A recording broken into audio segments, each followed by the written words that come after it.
मंगलम कुंदी कुंद्यायो जीवितमोस्तु मंगलम सर्वमंगल मांगल्यम सर्वकल्याणकारिकम प्रधानम सर्वधर्माणां जैनं जयतुशासिनं जैनं जयतुशासिनं जैनं जयतुशासिनं।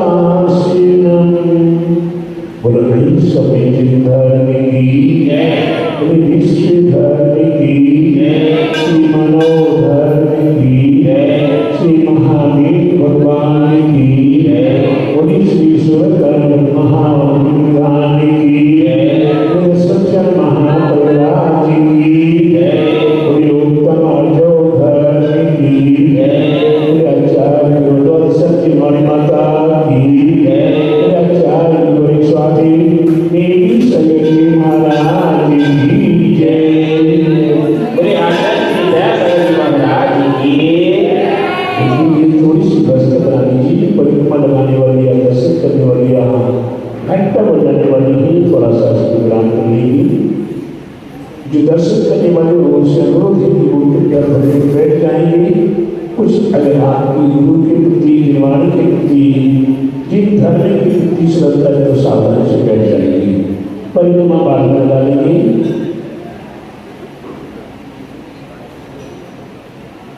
देखिए भैया बैठे थोड़ी सी नहीं बोल नहीं पाऊंगा और नहीं बोल पाऊंगा तो फिर नहीं आप लोगों को पड़ेगा का दोष मिलेगा। इसलिए जो आदमी खड़ी हुई उसके घर में प्रणाम प्रणाम पंडित जी साहब और की थोड़ी से बहुत ही बैठ जाए। सभी लोग बैठ जाएं। आचार्य श्री की मंगलवाणी प्रारंभ हो रही है। उसके बाद फिर दर्शन करना खूब। पहले बैठ के सुने आप लोग, बैठ जाइए। बुद्धि की विवेक से बैठ जाएंगे। मीठी भाषा में समझ खड़ी खड़ी मीठी भाषा होनी चाहिए।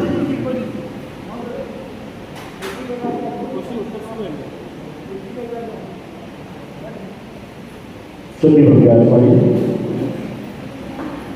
यहाँ विषय चल रहा है सोलह कर्म भावना और दशरथ महाप्रहलाद। सोलह कर्म भावना में आज भावना आ रही है त्याग भावना। हमारे आपके जीवन में हमें त्याग की भावना करनी चाहिए। हमने आज तक संग्रह की भावना तो की नहीं कि ये मेरे को मिली, ये मेरे को मिली, ये मेरे को मिली। यहाँ तक में हमने भावना की कि तीनों लोगों का सारा पदार्थ भी हमें प्राप्त हो जाए, तीनों लोगों का अधिकार हमें प्राप्त हो जाए। लेकिन हमसे कुछ छूटे ना, हमें कुछ छोड़ना ना पड़े। तो प्यारे बंधुओं, हमें अपने जीवन को सार्थक करने के लिए हमें त्याग की आवश्यकता है। एक छोटा सा उदाहरण है, बहुत अच्छा उदाहरण है। इस जिंदगी 7 मंजिल की बिल्डिंग है। पवन कितने मंजिल की? 7 मंजिल की बिल्डिंग है। और उस समय पे लिफ्ट नहीं लगती थी, सीढ़ियाँ होती थी। और सीढ़ियों के पहले ही वो मेरे को मिल जाती थी और मेरे से परामर्श करते कि गुरुदेव मेरे लिए कोई आपका आशीर्वाद बन जाए, एक ऐसी पुड़िया दे दो जिसमें मेरे पास धन ही धन आ जाए।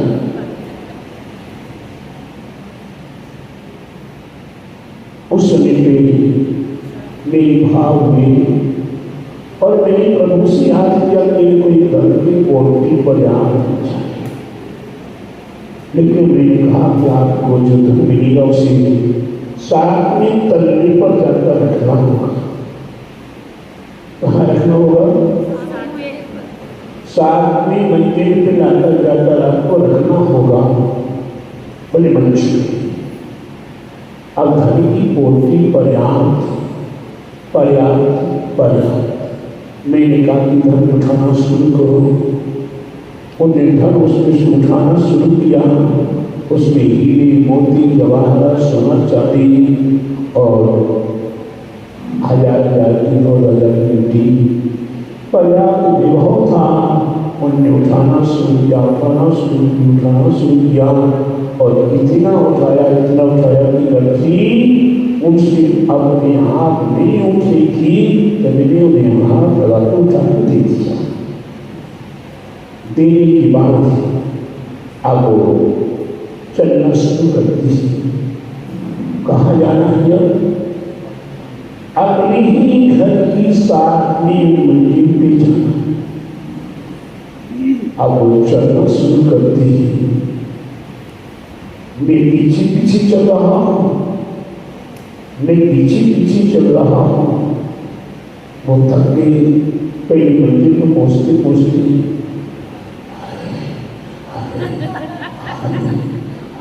पसीना पसीना होने लगा। धीरे धीरे मैंने कहा घर पर बैठ जाओ। थोड़ी बैठी, फिर उठाने को तैयार, मैंने उठाने का सहारा देने को तैयार नहीं। बोले आपकी मुट्ठी यहाँ और कुछ कम कर लो। उन्हें थोड़ा सा ऐसे निकाला और बाहर किया। फिर उठाने की कोशिश की, बड़ी मुश्किल से उठा, सीट पर रख दिया, सहारा मैंने दिया। वो धीरे धीरे धीरे करके दूसरी मंजिल पे पहुँचते अब तो पानी चाहिए, मुश्किल हो गया। फिर पानी पिया, आराम किया। फिर इसकी प्रांत चलने को तैयार होते हैं तो फिर गठरी उठी, तो फिर उसमें से कुछ माल निकाल के फिर अलग किया। धीरे धीरे फिर उठी, फिर गठरी लेकर चली और धीरे धीरे इसी कार से 6वीं मंजिल पे पहुँचते ये गठरी मेरे को नहीं चाहिए। अब तो मेरी जान निकल जाएगी, मैं नहीं चल पाऊंगा। तो प्यारे बंधु, प्यार से नहीं करती हो, प्रेम से नहीं करती हो, तो ऐसी प्यार हो जाएगा। कहावत यही है, लोभी का धन लावर खाए, लोभी का धन लावर खाए और बचे तो सरकारी जाए।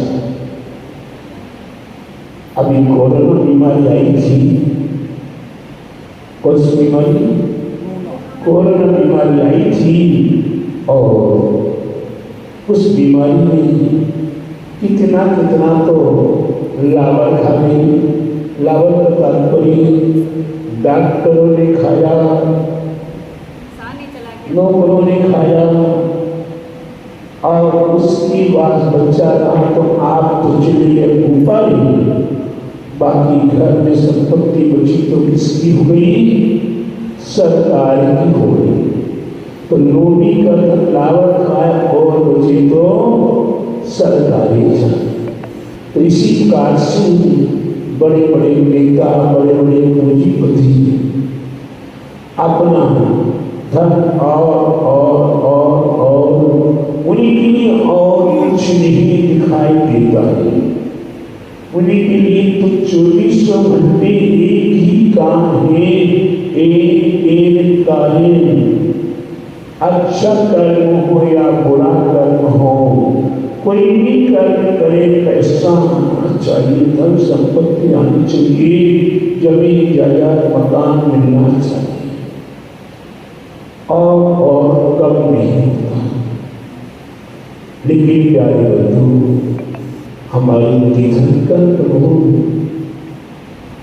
शांतिनाथ मंथुनाथ अरेनाथ, इन 24 तीर्थंकर में से तीर्थंकर हुए हैं जो कामदेव भी थे, जो चक्रवर्ती थे, 6 घंटे के अधिक पति, 94,000 रानियां, 94,000 पुत्र पुत्रियां और कितना बड़ा वैभव था चक्रवर्ती का।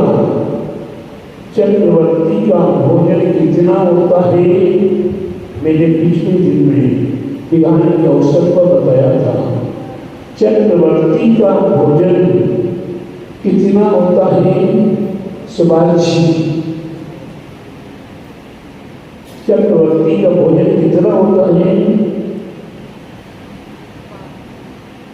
सुभाषी, कितना होता है?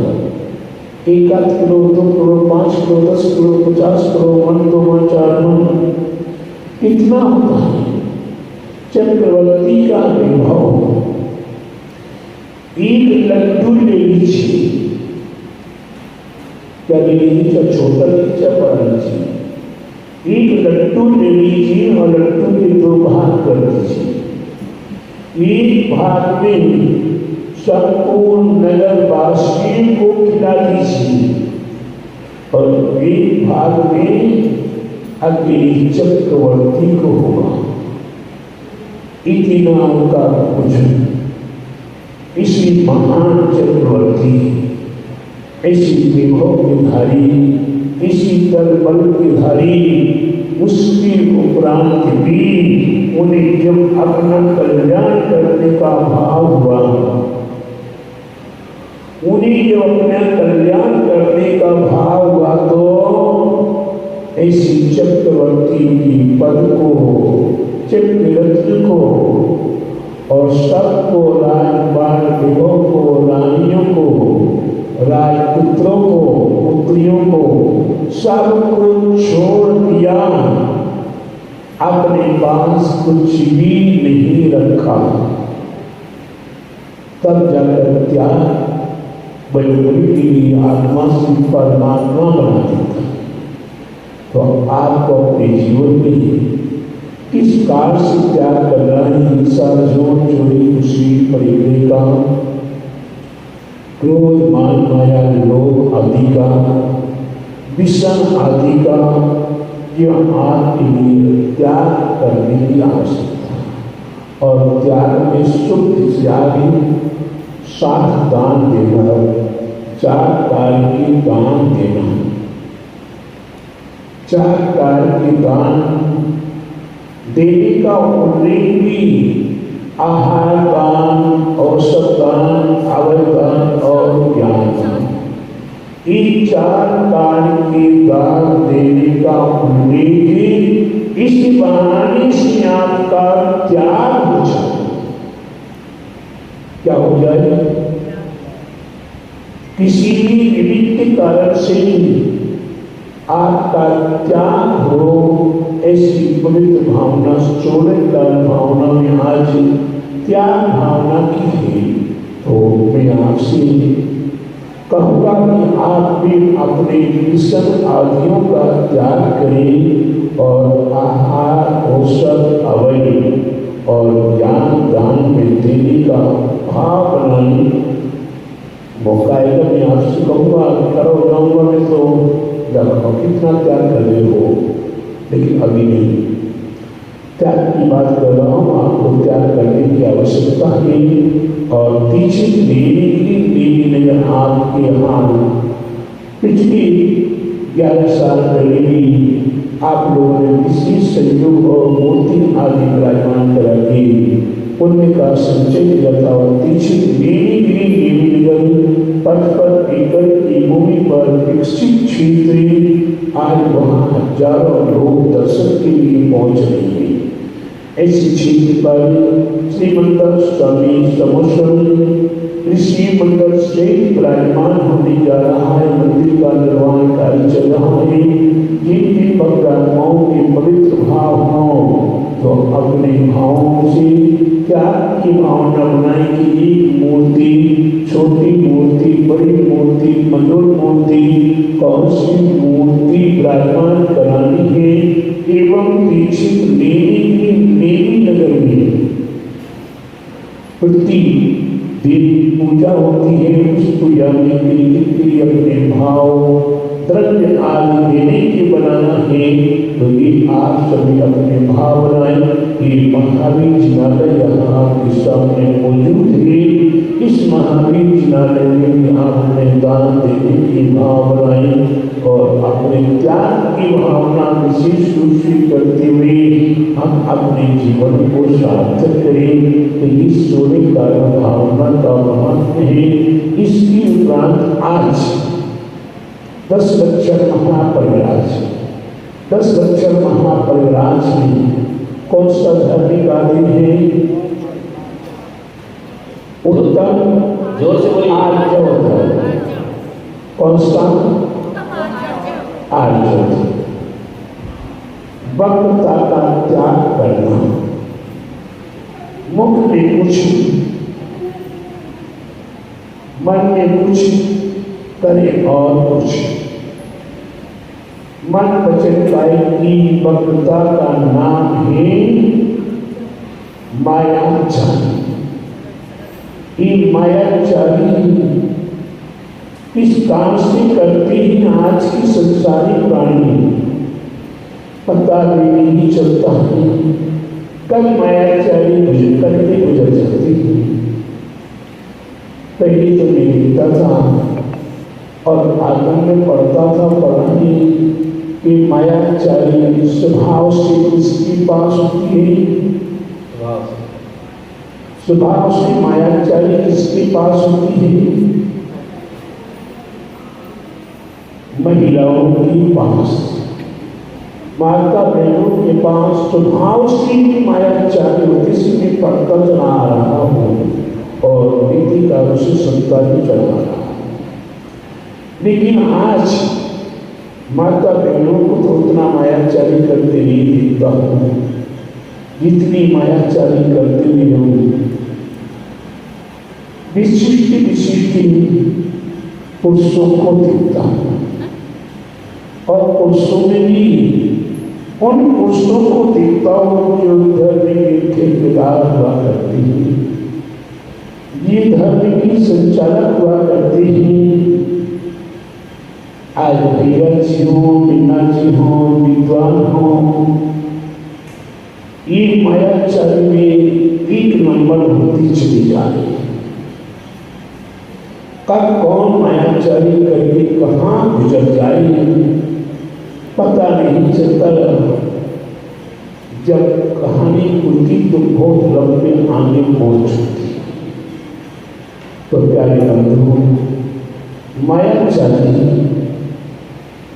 एक तरफ विद्वान लोग भैया जी, बिन्ना जी आदि आदि प्रदूषण पर्व में, अष्टांगिका में आदि आदि हमारे समाज के बीच में आती जाती। एक तरफ तो लोग कहते हैं कि मेरे को कुछ नहीं चाहिए, मैं कोई भेंट नहीं देता और जो मिल जाए तो छोड़ता नहीं। क्या एक तरफ तो कहते हैं कि मेरे को दर्शना में भेंट में कुछ नहीं चाहिए और जो मिल जाए सो छोड़ते ही।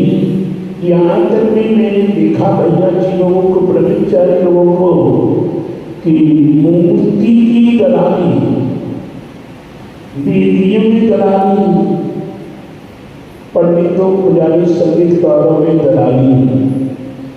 तो ये कितनी बड़ी मायाचारी है और ये मायाचारी करने से क्या फल मिलता है? माया त्रिजोन से आए तो मायाचारी करके आपने बड़ी बड़ी बिल्डिंग बनाई, आज तो मायाचारी करके आपने बहुत बड़ी संपत्ति का विभव का मताधिकारी बन गई। आज आपने मायाचारी करके सब कुछ किया, नाम कमाया, बहुत बड़ी बड़ी बोलियां ली। उसकी उपरांत मायाचारी अंदर है तो नीतिकारों ने कहा है, नीतिकारों ने कहा है नित्य सी चोरी। चलिए पूजा पाठ करते हुए मेरी बात ध्यान सुनिएगा। नित्य सी चोरी, गुरु से कपट है, के हुए निर्धनी के हुए कोड़ी। मित्र के साथ चोरी करने वाला। दो मित्रों ने मिलकर व्यापार किया और व्यापार में कमाई हो रही थी। धीरे धीरे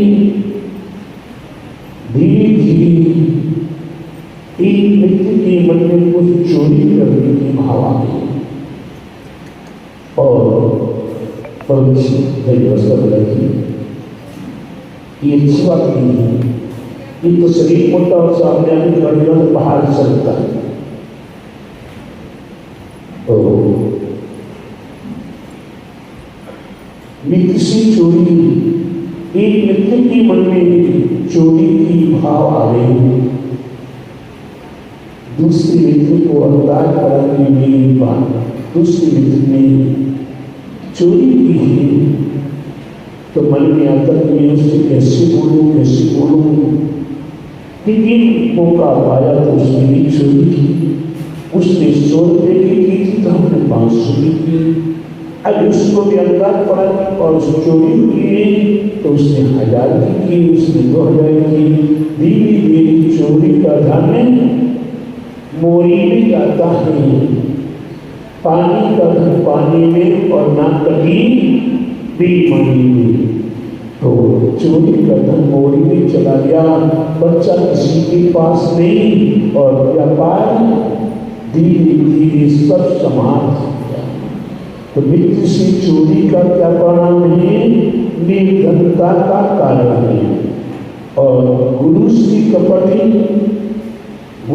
कपट का तात्पर्य ही धर्म के साथ कपट करना, अपने देवसाल गुरु के प्रति कपट करना, इसका परिणाम है कोड़ी होना।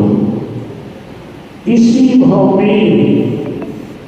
भाव में शरीर गलने लगेगा, सड़ने लगेगा और कोड़ हो जाएगा। हाथ लगाने वाला भी कोई आस पास में नहीं रहेगा। ये मित्र के साथ चोरी करने का परिणाम है। एक गुरु के साथ कपट करने का परिणाम है। ये मायाचारी कपट का ही तो रूप है। कपट ही तो मायाचारी है।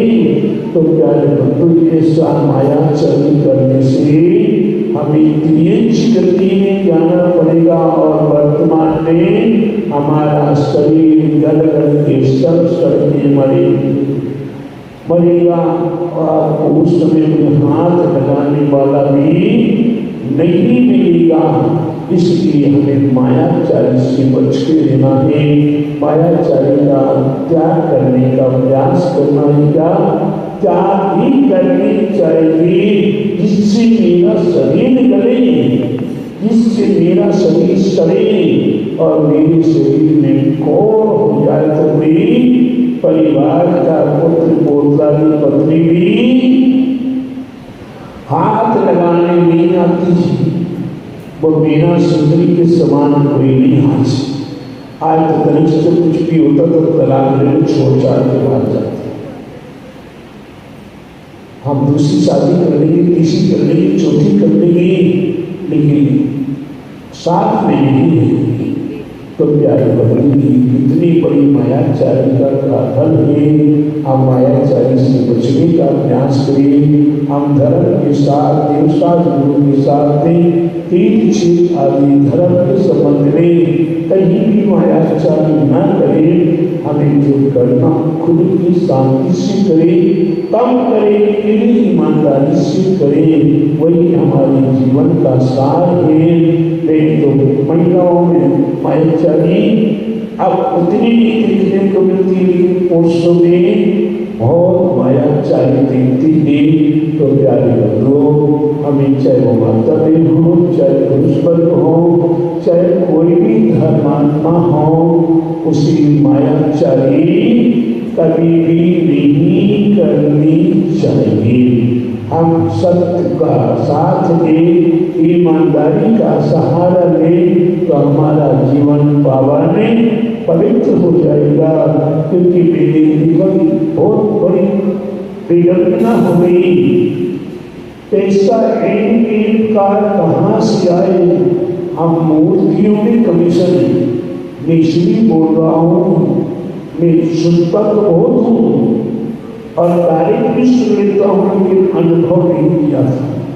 लेकिन मैंने अनुभव किया 2012 में, 2011-12 में पंच कल्याण थे, 12 में पंच कल्याण कराया था। पीछे नगर में सभा आत्म की मुनिनाथ भगवान की मूर्ति और उसके दोनों साइड में साहस मणि पार्श्वनाथ भगवान की मूर्ति। निमित्त योग से वहाँ मुनिनाथ भगवान की मूर्ति पहुँच गई, साहस मणि पार्श्वनाथ भगवान की मूर्ति पहुँच गई। भाव हुए थे कि मुनिनाथ भगवान के अगल बगल में खड़गासन विराजमान करेंगे, लेकिन फिर भाव बदली कि एक सहस्त्रमणि पार्श्वनाथ भगवान की मूर्ति अपने पास है, एक और सहस्त्रमणि पार्श्वनाथ भगवान की मूर्ति बनाई जाए। तो मदद करने के लिए मेरे दादा दीदी को जयपुर भेजा और जयपुर में एक विस्तृत कारीगर है, उन्हीं कारीगर की फैक्ट्री में एक मूर्ति रखी हुई है, 3 साल से बनी हुई है। भाई कारीगर से हमारा संपर्क है, उनने दीदी से कहा दीदी आप मेरी फैक्ट्री में चलो, मैं दिखा दो मूर्ति। वो मूर्ति दिखाई, देखने के बाद मूर्ति पसंद आ गई तो कहा कितने की? कारीगर ने स्पष्ट कहा तो मैंने 1,11,000 रुपये में एक मूर्ति फलाने भैया जी को 3 साल पहले बुक की। भैया जी ने 5 पैसा आज तक दिया नहीं, हमने मूर्तियों की ली। अब ये मूर्ति में अपने वचन से बता हूँ, ये मूर्ति भैया जी के नाम में बिक्री की हुई, बुक की हुई है। तो एक बार भैया जी से पूछ लो। दीदी ने भैया जी से पूछा, भैया जी ने उस मूर्ति का 3,33,000 रुपया दिया। भैया जी ब्रह्मचारी हैं, उनने किसी कारण से 1 नया पैसा दिया नहीं था, कुछ किया नहीं था और कारीगर की ईमानदारी की पर 1,11,000 की जगह उनने 3,33,000 रुपया, वो भी ईमानदारी के बात कर रहा हूँ। अन्यथा दीदी ने जब बात की थी तो 5 लाख मांग रही थी, धीरे 3,33,000। कितना कमीशन खाया भैया जी ने? कितना कमीशन खाया? 2,22,000 रुपये भैया जी उनकी ब्रह्मचारी हो गई। और मुनि आचार्य विद्यासागर जी महाराज की जिनकी बड़ी मुहूर्त लगी है, वो सत्यवादी तीर्थंकर प्रभु की शिष्य, ऐसी भैया जी ने कमीशन खाया। तो प्यारे बंधु मेरे को कहने में कोई संकोच नहीं होता, जब तक अनुभव नहीं आता तब तक नहीं बोला था। लेकिन जब मैंने स्वयं अनुभव कर दिया तो आज प्यारे बंधु कहीं भी बात खुलती है, राज खुल जाती है, बहुत लोग मुख बंद कर लेते हैं। क्या बहुत लोग मुख बंद कर लेते हैं कि क्यों बोलो, क्या करना जो था मेरा तो क्या पंचायत का लगा है, लग गया निकल गया। लेकिन नहीं, पंचायत का भी पैसा ऐसी मेहनत से श्रावकों ने कमाया है, ऐसी उसको सुरक्षित संभाल के रखा है और उसे हम ऐसी ही व्यर्थ में 1 का 3 का 13 खर्च करें और उसके ऊपर हम अपने स्थान रखें तो इसका दोष, इसका पाप जिन दलाली करते हैं या दलाली करते हैं, मूर्तियों की दलाली करने वाला व्यक्ति नियम से नरक का पात्र बनेगा, त्रियंचुति का पात्र बनेगा और निगोद अवस्था की कितनी अवस्थाओं को बिताना पड़ेगा। इसलिए प्रत्येक अध्यात्माओं को मूर्ति के प्रति, देवता गुरु के प्रति तो कभी भी मायाचारी नहीं करनी चाहिए, और अन्य जगह पे मायाचारी कहीं भी ना करें तो आपका जीवन पावन पवित्र हो। ये उत्तम आदर धर्म के निश्चय, उत्तम आदर धर्म के निश्चय मैंने आपको कुछ बताने का प्रयास किया। इसी विस्तार में संध्या वेला में भक्ति भाव से मंत्र आराधना और उसकी उपरांति कमेटी के द्वारा आरती, कमेटी की जो सदस्य आरती लेकर कल भी नहीं आए थे और जो शेष व्यक्ति उसके आज आरती लेकर अपने परिवार के साथ अपने घर से आरती सजा कर लाएंगे और उसकी उपरांत आरती मेरे पंडित जी का आपको संक्षिप्त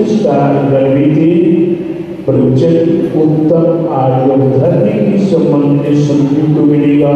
फिर उसके उपरांत आगे भक्ति भाव से आरती करेंगे। जो आरती घर से लेकर आएंगी उनमें से एक विशिष्ट आरती चुनी जाएगी और उसे पुरस्कार प्राप्त होगा।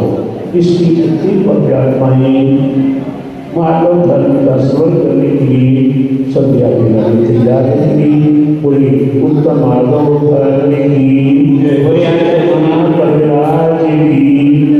जय पूजा